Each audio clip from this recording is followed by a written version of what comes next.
চেয়ে বেশি তাকে, জানের চেয়ে বেশি তাকে ভালোবাসিও। মন যদি দিতে হয় নবীকে দিও। তোমার কষ্ট যাতনা যিনি সইতে পারে না।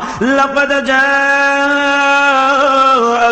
রাসূলুম মিন আনফুসিকুম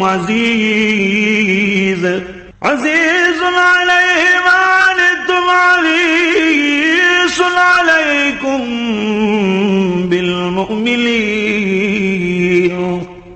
বিল মুমিনিনা রাউফুর রহিম। তোমার কষ্ট যাতনা যিনি সইতে পারে না, আহা ওই নবীজির মহব্বতে মিলাদ পড়িও। মন যদি দিতে হয় নবীকে দিও। হাসরের ময়দানে নবী থাকিবেন